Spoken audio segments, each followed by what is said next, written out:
The storm had been building all evening, and Jake Morrison should have been home hours ago. At 38, he'd learned to read the signs, both in the darkening sky and in his own life. As a single father working construction, every decision came down to necessity.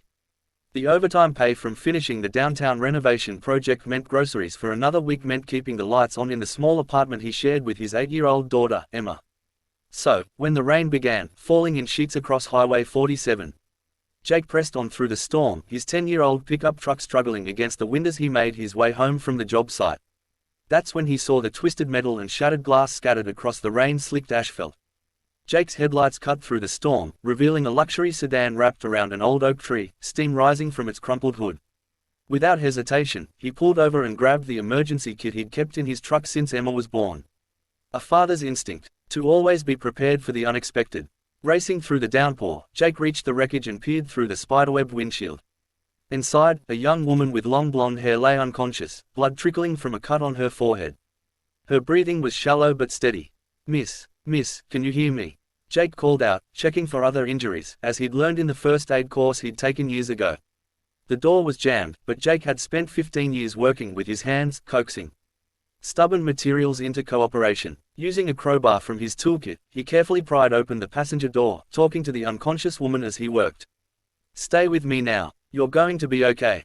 Help is coming." He'd already called 911, but in weather like this on a back road 20 meters from town, Jake knew the ambulance would take time to arrive. The woman was going into shock, her skin growing pale and cold despite the warm spring night. Without thinking about his clean work shirt or the fact that he'd have to explain the blood stains to Emma later, Jake carefully lifted the injured woman from the wreckage. She was petite, wearing what looked like an expensive white blouse and designer jeans. But none of that mattered now.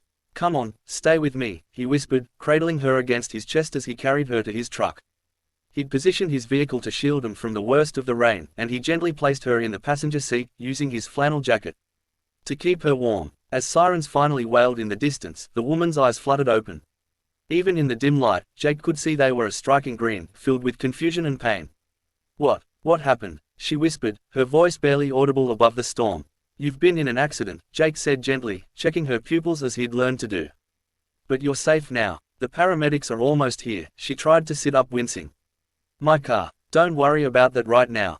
Just focus on staying awake." "Okay, what's your name?" "Victoria," she managed. "Victoria Sterling." Jake didn't recognize the name, but something about the way she said it with a slight hesitation, as if she wasn't sure whether to reveal it, made him wonder if there was more to her story. "I'm Jake," he said simply. "Jake Morrison, and you're going to be fine." As the ambulance lights finally cut through the storm, Jake found himself reluctant to let the paramedics take over. There was something about this woman, this Victoria, that had stirred protective instincts he'd only felt for Emma. "Thank you," Victoria whispered as the EMTs carefully transferred her to a stretcher. "You saved my life." Jake watched the ambulance disappear into the storm, carrying away a stranger who had somehow in those brief moments become important to him. He didn't expect to see her again. People like her, clearly wealthy, from a different world entirely, didn't usually cross paths with construction workers from the wrong side of town.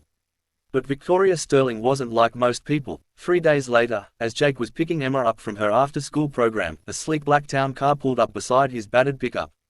The rear window rolled down, revealing Victoria's face, now with a small bandage covering the cut he'd seen that stormy night. "Mr. Morrison," she called out. "Jake." Emma pressed her face against the truck window, eyes wide. "Daddy, who's the fancy lady?"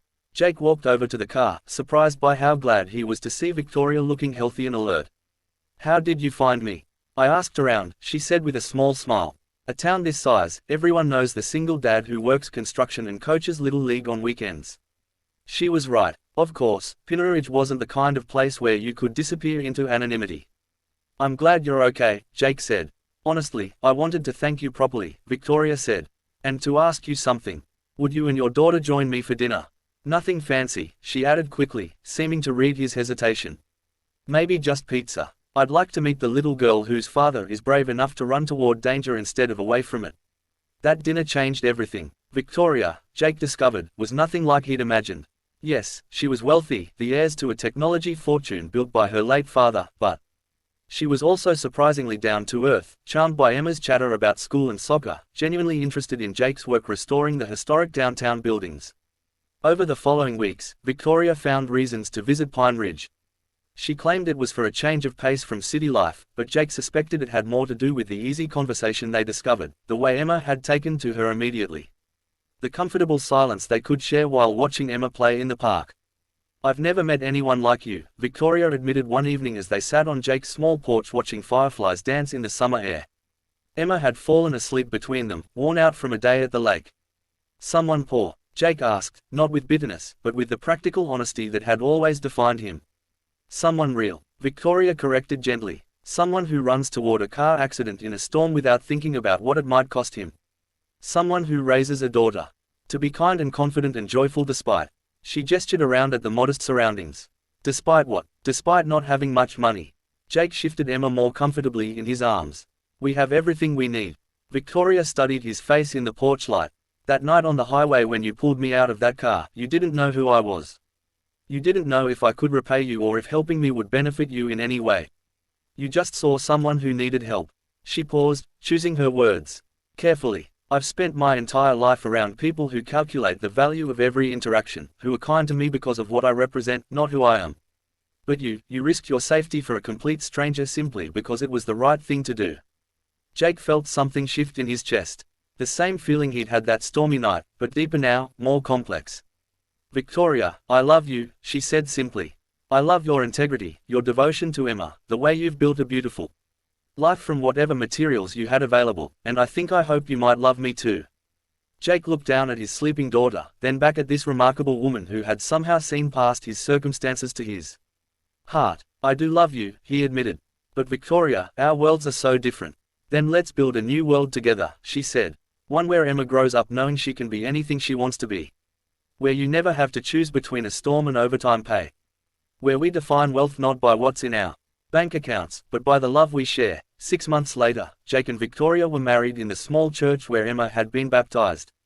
Victoria wore a simple white dress and carried wild flowers from Jake's mother's garden. The reception was held in the community center with barbecue from the local diner and a playlist that ranged from country classics to Emma's favorite pop songs. But the real celebration wasn't the wedding. It was the life they built together. Victoria moved to Pine Ridge, using her resources to help revitalize the downtown area where Jake had worked for years. She established a foundation that provided educational opportunities for children like Emma and scholarships for single parents pursuing their dreams. Jake never stopped being amazed by her choice to leave behind the glittering world she'd known for the simple joys of small-town life. But Victoria understood something that wealth alone had never taught her, that the richest life isn't measured in dollars but in moments of connection, acts of service, and the deep satisfaction of love freely given and gratefully received. Sometimes on stormy nights when the rain drummed against their windows, Victoria would take Jake's hand and thank him again for stopping on that dark highway. But Jake knew the truth. They had rescued each other. She had given him security and opportunity, yes, but more importantly, she had given him a love that saw his worth, not in what he could provide, but in who he chose to be. And that they both understood was the most valuable gift of all. Sometimes the most precious treasures are found in the most unexpected places, and the greatest wealth comes from the courage to love without counting the cost.